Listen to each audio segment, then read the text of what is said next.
Pero without further ado, mukhang eto na ata muna ang pipiliin nila. Ano ba ang pipiliin dito ng matches at nung kabila? Uy, mukhang it's gonna be Compound, by the way, para sa first map pick natin dito. At susunod agad dyan ang isa sa mga favorite maps pagdating sa CFS, which is Ankara.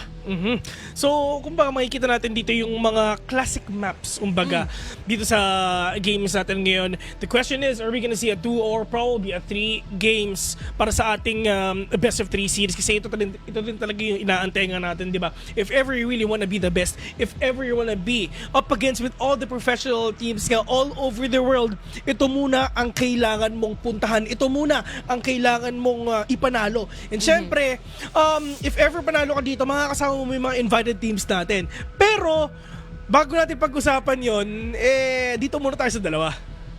Obviously, di ba? At ang pumili nga nitong Compound is Matches and Rhea 7 naman, or Real, actually picked Ankara. And what's quite interesting is, syempre, kapag sinilip natin yung kanilang naging bracketing, pagdating doon sa mga best of 1 series nila, yung mga nilaro nilang mapa doon, each best of 1 ay actually iba-iba. Nagsimula sila sa Black Widow, napunta sila sa Ankara para doon sa sunod na bracket, and then nilaro din nila yung sub-base. Ngayon, nakaabot sila dito. So it's really funneling out each and every team kung ano man yung mga mapa na typically nilalaro sa CFS, at least nakita o nagpakitang gila sila pagdating doon sa mga best of 1 nila.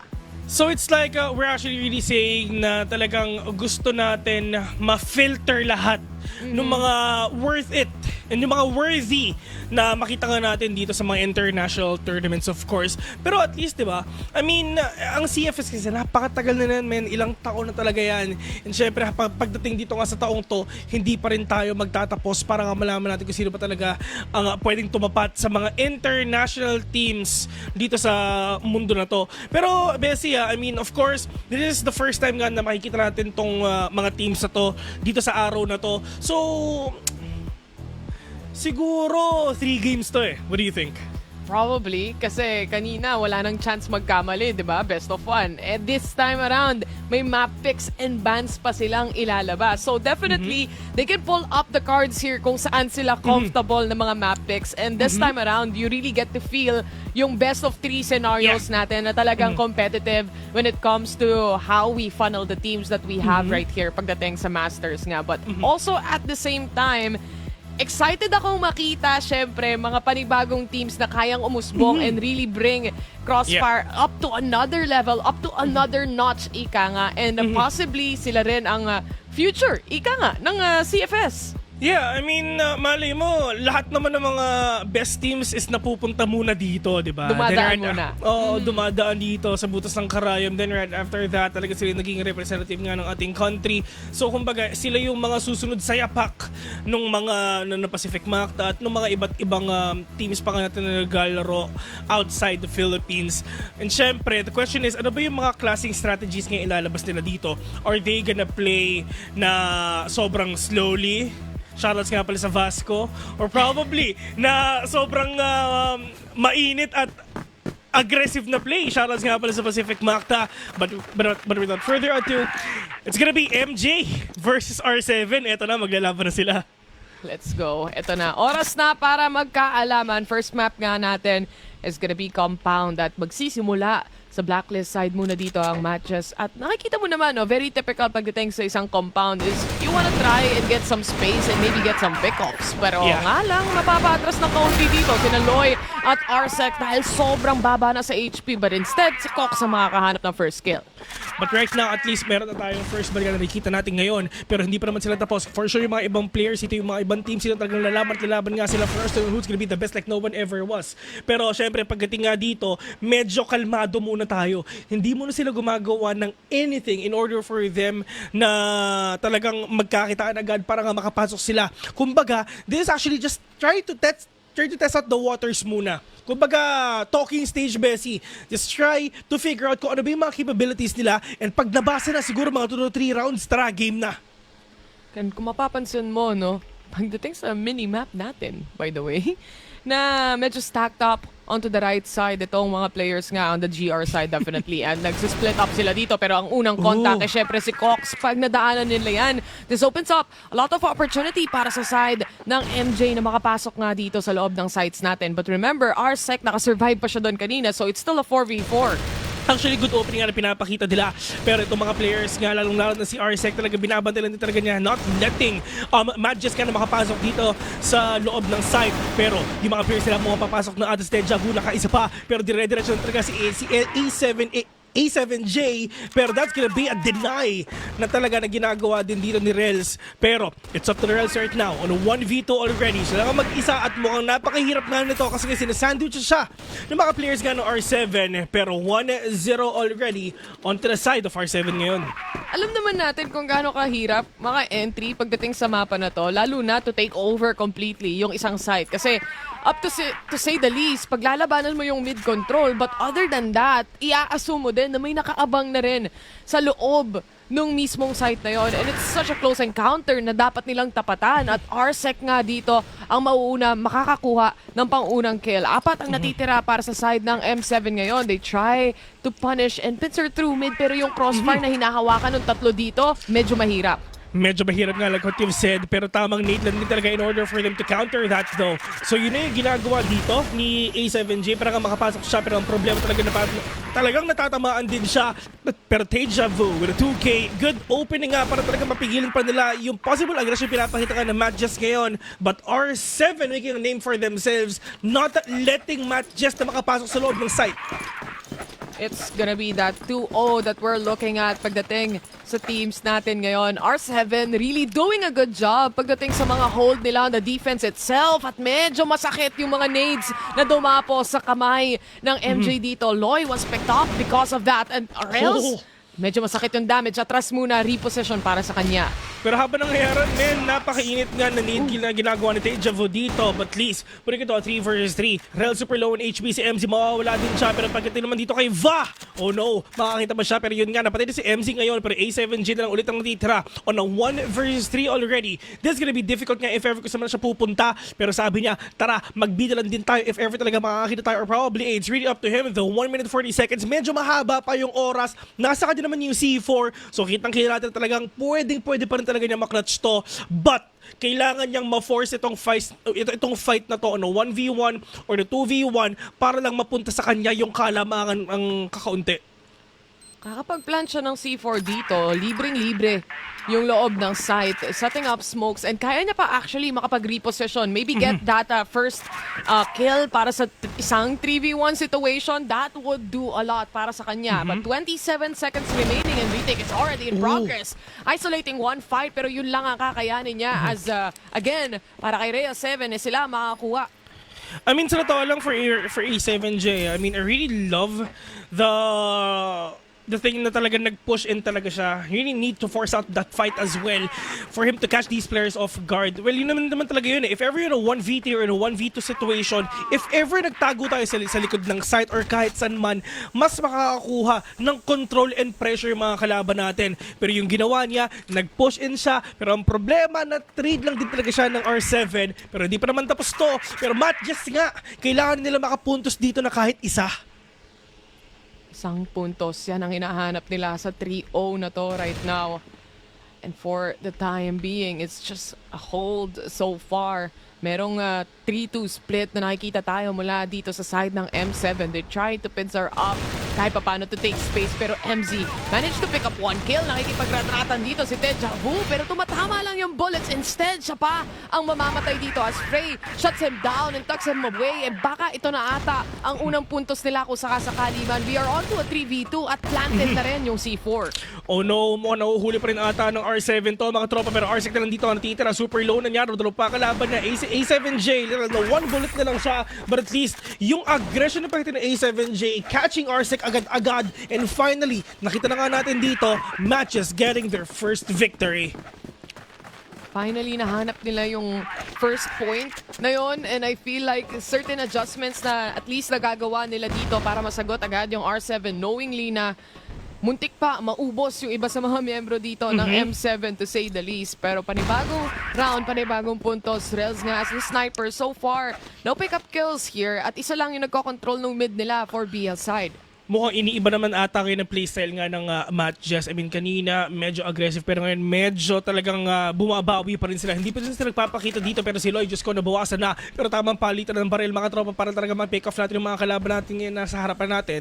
But at least, MZ, gonna get that C4 already and finding that perfect kill that they need, yung mga perfect opening nga nila. At syempre, problema na ng mga attacker yun kung paano nga sila papasok ngayon. At kung makapasok man ng Matt Jess dito sa site na to, this is gonna be a whole different level para kay Va if ever talagang nakuha niya yung mga taong papasok nga dito sa kanya. Sniper. Ooh! Hok ang ulo ni Lloyd doon at nawala siya ng tuluyan pero entry na papasok ng site ang iba sa mga players nila. A double kill para kay 7J dito and Rels to pick up one as well. We are on to a 2v2. Nasa labasan lang sina Cox at Deja Vu dito na nag-aantay right now para sa kanilang retake scenario. Onto the corner naman ay nag-aabang din si A7J. Low na si Rels dito, Bessie. Parang niya gagawin to on a 2v2. A7J and Rels dito natitira pero the clock is ticking na rin siya dito. 25 seconds and mga tropa. Medyo nahihirapan nga sila kung paano nila kukunin to. Pero ito na yung retake already. Rels will catch ball pero this is gonna be the clutch nga na pwedeng gawin ngayon ni Cox. Pero sabi ni A7J, hindi na at makukuha ko na lang din yon. Matt Jess, slowly and surely, trying to pick up already. At mukhang ito na ata talaga ngayon ang pagbago ng api. Kung kanina talagang iniisa-isa nyo kami pero ngayon babawiin na namin kayo isa-isa rin.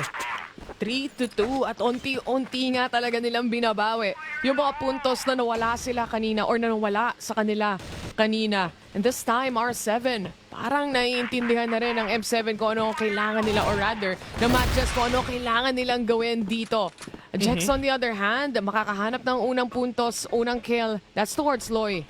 Kumbaga, it's just the time lang din talaga na kailangan nila para makarecover and for them na mag-sync up nga lahat ng mga calls nila, yung mga communications din nila dito in order for them to take down the players nga ng Reyes 7. But, it's not yet over for them though. I mean, yes, yung isa na patay nga, pero malay mo, makabawi kahit apat na lang sila. Pero makamupush sila mga tropa, si MZ, nakaisa pa Frey as well. Cox trying to defend the throne for them. Kunin ito, 3 versus 3. Ito na yung equalizer, mga tropa. Cox babawasan dito ng kontra si MZ din. Pero pagdating naman dito sa site na to, yung mga players ng R7, hindi nila alam kung saan talaga magpupush yung mga kalaban nila. And it's all up to the attackers nga kung paano sila makakapasok. Pero feeling ko nagagawa na nga nila. Si Fa na lang ang natira at ngayon wala na siya. 3-3 na at ito na talaga ang pagbangon ng api. Bessie, nakabawi na sila. Di na nila kailangan i-plant yung C4 dito. Instead, clearing up yung mga angles talaga na kailangan nilang i-check. Unfortunately, yung crossfire na yun hindi gumana para sa side ng R7 for that round. Daming nades na tinatapon pagdating sa mid pero dire-diretso lang muna dito si Loy para makaharap ng positioning. Pero nakita na siya ni Cox. Kailangan niyang umatras, mag-reposition muli para sa kanya. Smoked off naman yung mid dito kahit papano. So he goes safely away.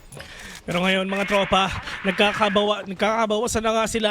Lalong na si Cox dito. Well, actually kanina pa siya nababawasan. At least kitang-kita na talagang medyo nag-a-advance din siya for them to take down Matt Jess. But right now, Matt Jess yung nga sinasabi natin, di ba? Malay mo, dun sa first 3 to 4 rounds, parang getting to know each other stage lang. But ngayon, alam nila yung mga capabilities ng mga kalaban nila. Alam nila kung paano nila babawin. At ngayon, on to the side na naging 3-0, nakabawi na sila. 3 rounds straight lang din yung ginawa nila. Pero, lalo na lang si MZ, tingnan natin makakapag-open ba siya. It's just up to the mid control they're doing right now. Yung tatlo magkasama, pero tamang 2-3 split lang din talaga muna ang ginagawa nila. A lot of players pagdating sa mid. Yung merong nakitang isa pero hindi tumama yung shot na yan towards Cox. Instead, sila ang pinapaulanan ng bala. Pagdating sa positioning na yan, they go further away through window pero meron pa rin naiwan dito at kung mapapansin mo medyo creeped up na itong A-site natin at nalalapit na pag-entry nila pero Alex catching them instead at si Jax pa nga makakakuha ng double kill doon. True wall pa yung isa.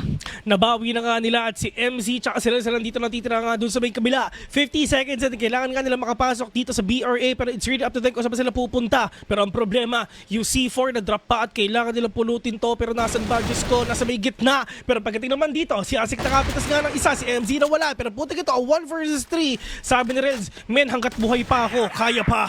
Pero sabi ni Ajax, hindi na. 3-4 already. Si R7, talagang pinapakita na hindi sila magpapatalo kahit anong mangyari. Kanya-kanyang adjustments para sa dalawang teams na nakikita natin dito ngayon.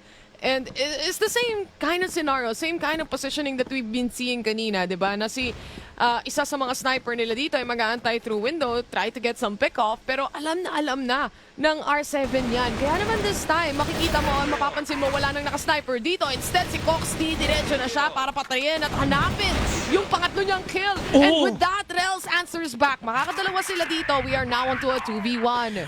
Va, only remaining dito sa side ng R7 ngayon, pero hanggat buhay pa siya, malay mo makapag-clutch pa. Matindi rin yung mga clutch potential nito mga players ito, pero ang problema talaga na din talaga ng mga kalaban nila. Pero yung C4, Diyos ko, na-drop pa rin siya. At sabi ni Va, hahawakan ko itong C4 na to hanggat hindi nila makukuha, hanggat andyan pa sila, talagang malay mo makayanan ko pa. Pero sabi ni Roy, hindi na. 4-4 already at sobrang dikit ng game natin ngayon. 4-4. I mean, kanya-kanyang palitan ng mga rounds para sa dalawang teams na to.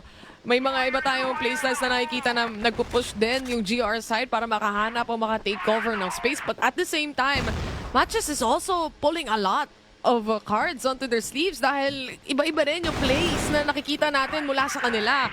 Mapapatras muna siya dahil sa sakit ng damage, but at the same time, Ajax is also very low.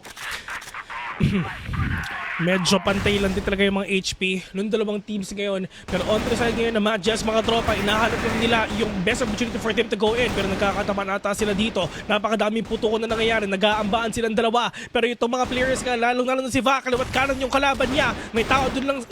Actually, halos 3 yung katapat niya. Pero he's all alone already na nag-iisa. Pero sabi ni Rels, kitang-kita kita at yun na nga, nakuha na nga niya si Va. Pero on the side naman nilang dalawa, 4 versus 4, at least yung equalizer nandito na.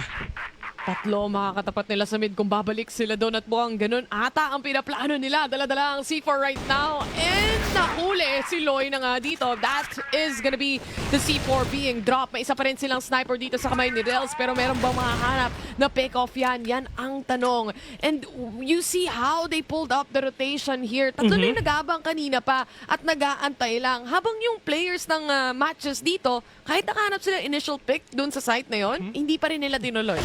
Lalo na sila, nag-aantay lang din talaga sa may gitna at yun na nga, may nakuha siya. Nakuha si Deja Vu agad-agad though. With all the patience playing that they're doing, at least nakaka-pick off sila ng isa. Pero sabi ni Rels, okay na, nakapatay na ako sa Om ngayon, magpapalit na ako ng barel. So ngayon, kitang-kita natin na talagang pwede maging aggressive nga yung mga players ng Matches. Pero ito na nga, nagkakatamaan na nga sila. Arsec versus MZ, but with that wall bang already, Arsec pa rin talaga ang nanalo doon. Pero sila sa papunta na nga dito sa site na to mga tropa. It's all up to Arsec kung mapipigilan ba niya. Pero kailangan na dito mag-take ng time. Kailangan ubusin ng oras para mas mahirapan pa yung mga kalaban niya. Pero sabi nila, kukunin na lang kita na sandwich si Toprang Arsec doon at yun yung pinakamahirap doon. Pero on a 1v2 situation, A7J is right there already with a spray and pray on a 1v1. Wala siyang bala mga tropa. Pistol na din talaga ang gamit ka at yun na nga, makakapag-2K pa siya with a clutch. And Matches will win that round. It's almost as if Matches na yung nagsimula nung puntos nung round na yon at nakuha nila yung first pick. But then, bumabawi sila and they punch back when they kill Loy pagdating sa mid-control nila. And then, up until the very end, Matches pa rin talaga ang makakakuha ng puntos na yon, making sure na makuha nila yung mga importanteng mga kills dito at importanteng mga pick-ups. Ngayon, we have a swap pagdating sa mga sides natin. Instead, GR muna, maglalaro ang MJ. And for now, si Frey makakahanap ng isa. Madaming nasa window. Palitan na mga tropa. Ang MG talaga napipigil nila yung mga kalaban nila. Pero puto ito, 4 versus 2 already. Matches talagang dire-diretso na yung mga pagkapanalo nila. Lalo na si Va. Sobrang init na. Sobrang baba na rin talaga nung HP na. So paano pa siya makakabawi ngayon? Pero sabi nila, hindi na. And ngayon, si Cox, the only man remaining for the side of R7, trying to make a name for himself na malay mo talaga makapag-clutch pa siya. Kasi, winnable pa rin naman pero mahirap nga lang. Daming oras. But if you can isolate the fights, ika nga, baka posible pa. They do have one sniper at makikita mo naman dun sa minimap na dalawa na rin yung nag-aabang dyan. Naka-triangle for position na itong players ngayon ng R7. Lamang na lamang sila sa tao. Hindi na nila kailangan mag-lurk. It's more of just really holding the position and making sure you know the angle, you know the kill, and you get it. I mean, C4 is dropped. So at least, diba, hindi na sila nag-overextend. Pumunta na lang sila dun sa route na safer play. Kumbaga, na all you need to do is wait. All you need to do is wait for the sound cues as well for you to make a rotation or probably a reaction play na gagawin nga nila. Pero matches, once again, mga tol, nagsimula tayo sa 0-3, lamang ang R7. Pero ngayon, matches, dumedire-diretso na. Pagdating dito sa second half, ang Rhea 7, kailangan nga nila makabawi dito. I mean, sila yung pumili ng mapa na to, di ba? So, you just have to assume na isa to sa mga comfort picks nila and not too comfortable for other teams necessarily. But for them, it's a map pick for them. Drells, sniper natin, siya pa rin ang nag-aabang dito. Mula BL side hanggang GR, makikita mo siyang gumagamit din ng sniper as well. So, if he can find any pick-offs at all, this would help a lot pagdating sa team. Lalo na medyo malalim din ang iba sa positioning ng tatlo. Oh no, may mga sumisilip at yun na nga. Kitang-kita na Rel si Ajax agad na medyo mapagal pa actually yung pag-swing niya. And it's just for the side of Rels, that is an easy pick nga na ginawa niya. A pick, which is very important pagdating sa mga teams natin dito. Damage. Pagdating kay A7J naman, alam niya merong gustong kumuha ng space. Alam niya na kailangan mamatras. May nasa Gedli pa na nag-aabang. At si MZ yun. Oh my goodness, parang horror game ang kinakas ko. Kahit yung caster nagulat, pero 3v2 pa rin to. 3v2 lamang pa ang R7 ngayon and finally, ito na ata siguro yung inahantay nga nilang hudyat para nga manalo sila. 50 seconds in sa ating oras at kailangan nilang pumasok sa loob nga ng isang site para nga talaga makapag-plant na sila and for the side of matches, really up to them kung paano ba sila makapag-retake kahit dalawa na lang sila. In terms of retake, in terms of clutch, pareho pa rin naman nila kaya yun pero ang problema, mahirap mag-clutch, mahirap makapatay kung wala kang makita at yun yung ginawa ni Loy para makapitas ng isa. But Loy, super low in HP and this is the rotation that they're doing right now. Isang marathon ang tatakbuhin nila dito dahil alam nila may space sila para makapag-plant. With that, we are left with 33 seconds for this retake scenario. Loy, very low on HP and Ompa ang hawak niya at si Arsec makakasalubong na dito ni Frey. Loy na lang ang natitira. And again, this is gonna be very difficult for him to take at kapag na-clutch siya to. Malaking bagay yun pero hindi mangyayari yan for now. R7 getting their point ngayon agad, make that a 6-5. Actually, ito yung maganda no? Talagang super dikit ng laban. It's like for themselves, talagang kitang-kita natin yung capabilities nila na nagkakatapatan lang din talaga na walang lumalayo. Pero, on to the side nga ni Rels, once na meron siya na pick off, once na meron siya nakikita, talagang alam mo na goodbye na. Tingnan natin though, dahil sobrang dikit pa rin ng laban dito. It's still a 5-6 at kayang-kayang maging 6-6 pa kung sakasakali man. Pero nga lang for this round, isa na ang nawala para sa R7 ngayon. They're left with 4 remaining players through window. Susubukan nilang makapasok at nag-aabang din yung mga ibang players dito from matches kung sino nga ba ang dadaan sa mga windows nila.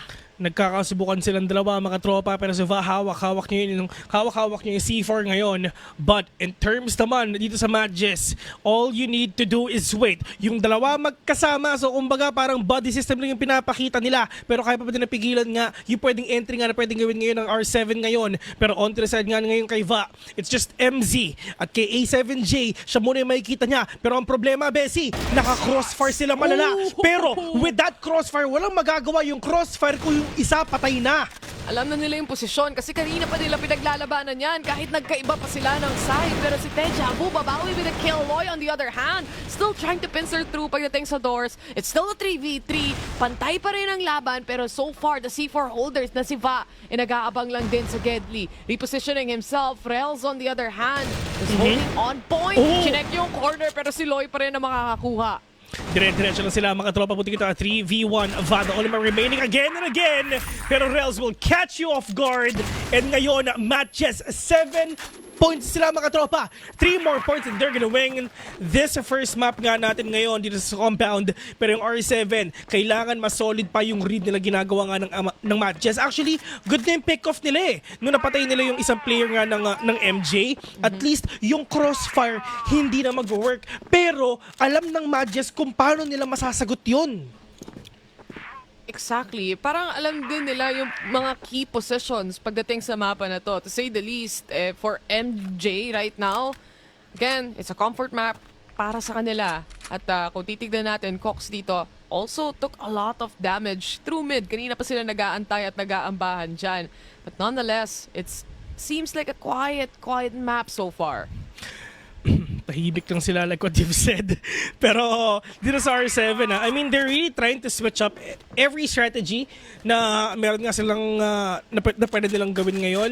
Kanina, they really tried to be aggressive pero nahuli pa rin sila ng matches. And dun sa nananalo sila, it's just the pick-offs na talaga yung kailangan nilang manalo dito. You really need to know kung ano ba yung fights na kukunin natin. Kung ano ba yung mga position and yung mga angles na talagang titignan natin para nga manalo dito. Pero in terms of utility, talagang kuhang-kuha na. Pero Diyos ko, si A7J kahit wala siyang nakita kahit isa, nakapatay pa rin siya ng dalawa. Buti ito 2v2.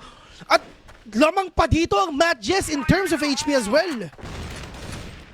R7 though, hawak nila yung C4, time's ticking away. Loy, taking a lot of damage as well. Papapakatras yung iba, maraming wallbang na nangyayari dito, lalo na kung naka-M4 ka pa. And with that, nagkaroon sila kahit papano ng kaunting space para makapag-plant ka ng C4 dito. But can they hold it? Yan ang tanong dahil si Loy, napatay niya na ang una, now left alone. In this scenario is syempre yung isang miyembro ng R7. 30 seconds, down the drain right now. Loy, umaamba na pagdating sa window dito habang yung isa nagko-close din pagdating sa entrance. And that's gonna be the round. Yun yung sinasabi natin, Bessie. Once na meron makita nga si Rels, matik talagang makukuha nga niya. Yung kanina, every time na nag-pick off siya ng isa, laging there's a chance na talagang pwedeng manalo siya. And sa totoo lang, dun sa ginagawa nga ni Rels, kahit mapatay si Rels dun, maganda yung trade-off pa rin ng matches dito eh. Kasi in terms of positioning, kitang-kita pa rin nila yung kalaban nila at manalaman nila yung information kung saan ba sila huling bumaril kanina. Ito na naman yung peak positioning nila when it comes to that sniper as well. Pero so far mukhang wala pang napipitas dito mula sa R7 side. And then again, you have to make sure na kung meron kang at least trade na makuha dito, malaking bagay na yon. Pero napakalaking contest, lalo na dun sa mga windows natin sa buong mapa actually. And dun mo madalas makikita yung mga players coming in from R7 as well. Pagdating dito mga tropa, ang ginagawa nitong dalawang teams ito talagang sobrang init na. Mapipigilan pa rin ba ng R7 yung pagkapanalo ng matches ngayon? Kasi sa totoo lang, ang MJ, they're really trying to snowball themselves onto victory. Yung mga kills na kinukuha nila, yung mga pick-offs nila, the way na makapatay si Rels ng isa, talagang sobrang on point na. And yes, R7 nakakapasok nga sila sa loob ng site, nakakapag-plant pa sila. Pero in terms naman sa retake, nakukuha pa rin ng matches to. Pero pagdating naman dito ngayon, si Ajax mga tropa mukhang papasok at papasok na. Lahat ng angulo tinitignan niya. Pero dito ngayon sa katapat niya, dalawa muna yung makakalaban niya. Kasi dalawa yung nagbabantay doon sa site ngayon at matches ready na sa pagpasok ng kalaban nila. Flash down muna ang sisimulan nila dito, pero a little bit of a flash lang pagdating doon sa positioning kanina. They go for a re-smoke para naman sa side ng matches at pahirapan pang makapasok ang iba sa mga players nila dito. No vision so far, and dito sila nahihilang makatawid. Instead, yung tatlo magro-rotate na lang muna pansamantala para sa mid-control nila dahil nandun naman na iwan yung lurk. 30 seconds in mga tol. This is gonna be really difficult if ever talagang maubuso pa ng oras ang R7 ngayon. Pero in just a few seconds, mukhang papasok na rin ata sila. Tamang utilization muna of utilities dito para nga talaga makapasok sila na maganda. Pero pagdating naman dito, si Frey muna nag-aantay sa kanila. Meron pa siya makikita dito. Dahil sa nasal ready, dahil sa flash, dahil sa smokes, at mukhang papasok na ata sila. Pero habang nangyayari yon, yung mga players ng R7 nawawala na isa-isa. At that is a flawless victory for the side of MJ na kahit isa walang nawala. 9 points rather in para sa side ng Matches at mukhang isa na lang ang kailanganin nila para sa mapa na to. R7 seems to have a difficult time lalo na dito sa BL side nila so far. And this time nalaman na lang sila pagdating sa mid. Hindi nakatingin. And now with a double kill, R6 secures that and opens up a lot of opportunities para sa R7. Ang kaso nga lang, di nila napansin si Loy. And with that, we are left with 2 players versus 1 na low HP pa yung dalawa. Loy, the only man remaining, and for the side of Loy, the dream is real. 1 versus 2. Kaya pa ba niya mga tropa? Pero in terms of HP, lamang na lamang siya. Catching 1 at isa na lang yung mga kalaban niya. Pero medyo malayo pa siya. Nasa kanila ng C4 though. So mali mo makayanan pa nga talaga niya na maklatch to kahit sobrang low na niya. Pero pagdating naman dito mga tol, This is the players of R7 trying to sneak up, trying to creep up all the way sa loob ng isang site. And mukhang eto na ata. At inaantay lang ni Loy actually yung sound cues bago siya pumasok at bago siya mag-react. Dito nang galing si Loy kanina. Mukhang gusto at parehas sila ng iniisip when it comes to rotation so far.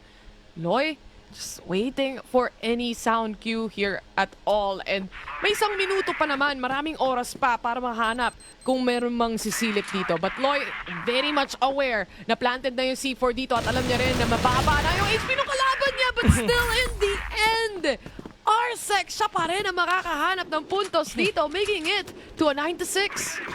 I mean, pagdating nga dito, well, hindi din naman alam ni Loy kung nasa yung kalaban niya though. So it's just yung oras din talaga yung pwedeng makatulong nga sa kanya na hindi alam ni Loy kung saan ba rin talaga magre-react nga yung isang player dito ng R7. Pero pagdating naman dito, eto na ata yung oras nga para makapitas ng R7. Pero sabi ni Rels, hindi muna at yun ang sinasabi natin dito. Si R7, pag nakaka-pick off, sobrang on point talaga. Pero si Loy nakabawi na ng isa. Pero sabi ni Ajax, babawi din siya. Pero Diyos ko, nakakatakot daw kasi si Ajax, dalawa yung makakatapat niya. 3 vs 2 already. At si Cox sobrang low. Va as well. 1 minute 50 seconds. Napakahaba pa ng oras bago sila umikot sa buong mapa. Kanyang-kanyang contest, lalo na when it comes to mid. And you can see na as much as the rounds are getting tighter as well, mas nagiging matindi yung labanan pagdating sa mid control dito. Nonetheless though, ito yung magiging resulta after that fight. It's a 3v2 and low HP pa si Cox kahit pa paano. And again, no way para makagawa sila ng kahit anong pagkakamali pa dito para sa round for Matt Jess. Nakaabang lang si MZ and baka sakaling maabutan niya pa at masipat niya pa o itong dalawang papasok sa loob ng site. Yun nga yung problema. Tatlo pa kasi yung mga kalaban dito ng R7. So kailangan talaga sobrang solid yung pick-off nila tulad ng ginagawa nga ni Va. At least make that a 2v2. Si A7J, super low. Pero ang problema, si Va at saka yung isa sobrang low. Literal na 1 bullet na nga sila. Pero kailangan na makabawi dito. Binabato yung mga utilities na mga tropa pero dalawa pa makakatapat niya. Pero that is spray and pray na ginagawa nga ni Va habang flashed yung mga kalaban niya. At nakuha pa rin yung clutch ngayon. R7, buhay pa. Buhay pa sila. Meron pa silang chance na makabalik dito sa first game natin. And makikita mo naman, sumakto din yung lineup ng dalawang remaining players para sa isang matinding spray down. With that, we are left into a very, very constricting rounds that we have right here. Sobrang dikit na ng labanan nila. Va already taking damage or a little bit of a damage here. But when it comes to control, gusto ata nilang kuhanin dito yung A side. Long A it is muna. Habang yung iba naman, nag-aantay lang din through windows pagdating sa mid. Saan sila pupunta mga tropa? Yan ang tanong. Pagdating ng matches sa match point, mukhang dun ata sila nahihirapan ngayon at dun lumalakas ang R7. Malay mo, Bessie, makapag-OT pa tayo dito. First game OT, why not, di ba? At least sobrang kita-kita natin, sobrang dikit natin talaga yung laban natin. Pero tandaan nyo, nagsimula tayo na 3-0 and R7 yung may lamang nun.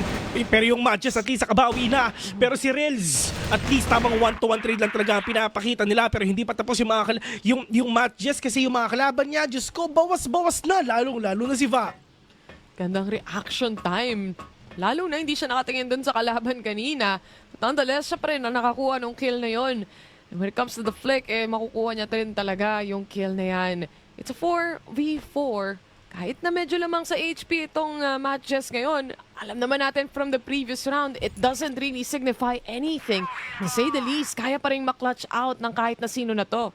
I mean, nagawa nga yun ni Va kanina, di ba? Yung 1v2 kahit super low na yan, kahit 1 bullet na lang siya. So, why not now na marami pa naman sila? Pero 40 seconds in, they need to go in already. At habang nangyayari yun, yung mga utilities dito ng R7, mas umuunti pa. At panong counter na pwedeng gawin nga ng MJ doon to the fact na meron pa sila mga utilities din ngayon na natitira. Pero, nakasalali nga kay Frey kung if ever talaga makakapit siya ng isa. Pero yun na nga, yung mga wallbang nga na ginagawa niya, Diyos ko, yung mga kalaban niya nababawasan na. Va will catch one. Rels as well. Deja Vu nakabawi pa rin siya dito pero Deja Vu na rin talaga ang natitira sa side nila. Super low na niya pero meron pang isa which is si Ajax. Pero hindi aware si A7J na meron na pala nag-aantay sa kanya dun sa likuran and that is Ajax. At paunti na ng paunti yung kalamangan ng matches ngayon. Bessie, 8-9 na. Yun nga So, cheeky positionings as well mula dito sa side ng R7. Big contest when it comes to nades. here on mid. Pero this time walang matatamaan. Kanina maraming mga times din na nahuli o at least nakadamage to. Pero ngayon, mukhang natuto na rin ang kabilang side dito for MJ. They only need 1 round to close things off. And so far, talagang yung R7, hindi pa sila tapos. Hindi pa sila tapos. They really want more, ika nga. But for matches though, I mean, tingnan natin kung talagang kaya pa ba nila makabawi dito kasi for sure. Kung ano yung ginawa nila kanina dun sa comeback nga na ginawa nila for R7, malay mo, dito nga sila makabawi ngayon. Pero sa totoo lang, dito sa ating second half, so medyo nahihirapan tayo kung sino ba talaga yung may kalamangan dito eh. Kasi yung matches nga, di ba, nakapag-match point na sila. Pero pagdating sa R7, bumabawi din sila. So, it's really hard for us to determine kung sino pa talaga ang may lamang dito. Kasi ang R7, unti na lang, Diyos ko, baka mag-OT pa nga tayo. Pero yung oras na talaga, yung hawak nila, ang importante, wala pang bawas, yung utilities nandyan na. And for A7J, he is really hoping na meron siya matatamaan doon. Pero sadly, wala. Wala pa so far. Double nade para doon sa entrance na yan. Pero wala pa ring matatamaan. R7, they're creeping up slowly but surely with 58 seconds remaining. Mawawala na rin yung setup ng smoke dito in just a few. And this opens up at least the site para sa mga players dito. MJ nag-aabang lang kung kailan pero sisimulan ata nila with a flash before they go in. A smoke setup for themselves as well. A good flash to settle and maybe put a little delay. Ito na yung delay. Ito na yung matinding entry nga na pwedeng gawin nga ngayon mga players nga ng R7. Ngayon papasok sila mga tropa. Sabay-sabay lang sila. Si Cox nakapatay pa ng Ses. MZ nakabawi pa. Pero yung mga players nga ng MJ dito talaga literal na bumabawi din sila. Pero putik daw 2 vs 2 already. 20 seconds in. At ang sabi ni Aegis talaga magka-plant lang siya dito ng C4. So it's all up to the retake potential ni Rels and Frey ngayon. Pero ang tanong ko talaga makakayanin pa nila. They have a lot of time already. 30 seconds pa. Medyo mahaba-haba pa to. Pero meron pa ba silang utility sa pwedeng iba to? At feeling ko meron pa nga kasi hawak-hawak na ng MJ ito. Pero ito na yung rotation na ginagawa nga nila. Yung 8 na pwede lang pasukan pero maganda yung positioning dito ng R7 mga tol. 15 seconds in. Nasa ba yung entry? Nasa ba yung pagpasok ngayon? Aegis will catch one. It's all up to Rels. Pero sabi ng R7, kahit nag-match point na kayo, ka-comeback kami. At ito na yung comeback potential nga talagang hawak nila. Hindi pa tapos ang laban. Doon talaga sa mga first initial set of rounds mo na meron ka, especially on the BL side, makikita mo na mawala yung ibang mga rounds na yon. Dahil syempre, kailangan mo pang i-download kung ano ba ang ginagawa ng GR side, especially when it comes to the defense itself. Pero ang bilis ng adjustments na pinakita dito mula That's sa true. R7, even on that final round para maging tie-up yung score natin, Bessie. Makikita mo naman na it's such a different play from what we've seen the previous rounds. Yung sabayan talaga nilang pagpasok. At saka lalong-lalo na dito kay Rels, I mean, the way that he can actually pick off his opponents one by one is sobrang on point. Sa totoo lang, medyo nag-alangan na nga sila sumilip sa mid kasi andun din talaga sila sa nag-aantay. At ito yung maganda kay Rels, talagang medyo makulit din siya eh. Minsan sa A, minsan sa B, minsan sa mid. At yun yung maganda para sa kanya. He is really unpredictable para hindi nga talaga mabasa ng mga kalaban niya. Pero in terms of comeback, in terms na pagbawi nga dito, once again, we started this series onto a 3-0 fresh start na ginawa nga ng R7. Pero right after that moment, nakabawin agad yung mga kalaban niya. Pero madaling pagbawi rin talaga ng ginawa nga dito ng R7 pagdating ng second half. Pero pagdating naman dito sa OT natin, sino ba ang pwedeng manalo ng ating first map of the day, which is Compound? It's gonna be an interesting match-up to say the least, lalo na dito sa magiging OT nga natin for the two teams. Parehas magaling mag-adjust, parehas kayang lumaban ng bakbakan talaga when it comes to the duels itself. And makikita mo na naman, there's also some clutch players na kayang pumalaga kahit sa mga 2v1 scenarios natin. And yung mga 3v1 na yon, they do have the discipline as well to wait on the C4 for perhaps, diba, when it comes to that. But to say the least, wala tayong masyadong napansin na for the side of R7, especially nung nasa BL side sila, na someone dropped the C4 right in front of the players and then inaabangan na lang nung iba, diba? It's really more of the fighting for the trades and really making the space to make the plant happen. Kumbaga, Pinoy Crossfire yung nakikita natin dito, di ba? Laban kung laban. Laban ng laban lang. I mean, hindi na namin iiwan yung C4 dito kahit saan man yan. Kukunin yung fights. Then right after that, pupulutin yung C4. Kung saan open na, dun sila pupunta. Pero pagdating naman dito sa ating OT mga tol, it's all up to matches. At saka R7, parang nga sila makakabawi nga ngayon. Pero ito na, nasa loob na sila. Yung MJ gigil na. And that is a quick kill. So lang yung pinapakita nila. R-Secto, mukhang babae pa ata. Pero tamang isa lang din talaga ang nawala sa matches ngayon. Vada lang dito natitira, Bes. Nagulat ata yung R7 dun sa rush na ginawa ng matches at tuluyang nawala agad-agad. Probably the fastest round na kinas natin pagdating sa compound, mapa-international man. ito yung maganda, Bessie, ha? I mean, tulad nga sinasabi natin, ito yung Pinoy Crossfire. Oh. Diba? Lahat sila dire-diretso lang. Kung baga, naalala ko nung talagang araw-araw akong naglalaro ng Crossfire back then, talagang ang pangalan ng clan namin, Rekta. Kasi literal, na press W lang ginagawa namin dati nung college ako. So, Rekta, dire-diretso na lang at po ang nagkakasagutan pagdating sa mid-rails. Able to secure one. Pero, pagdating naman dito mga tropa, puting ito, 4 versus 1. Vada lang dito ang natitira mga tol. Kaya pa ba niya? Kung kanina nakapag-clutch nga siya, malay nyo, makayanan pa rin niya. Pero tatlong katapat niya, makakapag-retake ba siya? 35 seconds in na lang mga tropa. At paano niya gagawin to? It's really up to him though, matinding pressure. Pero habang nangyayari yun, Rails trying to wrap around his opponents for him to get that kill.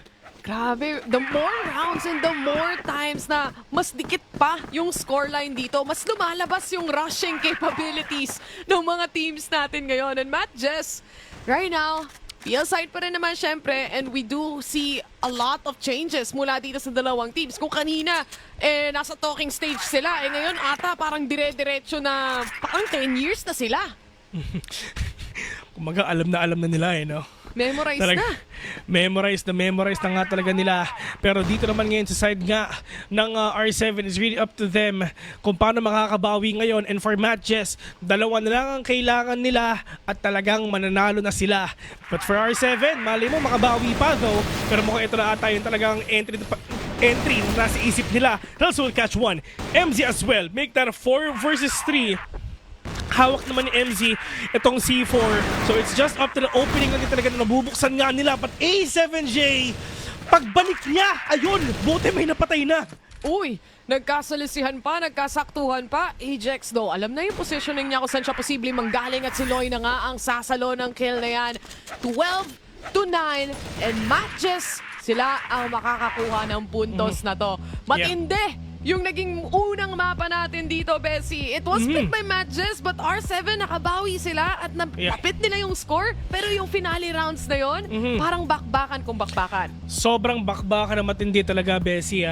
I mean, lalong-lalo na for R7, they're really struggling at first. Pero nakapag-comeback sila eh. Nagawa nga nila, kaya nga tayo napunta nga sa OT, di ba? Pero it's really not over for them though. We have a lot of maps, we have a lot of rounds nga na pwede pang puntahan nga dito.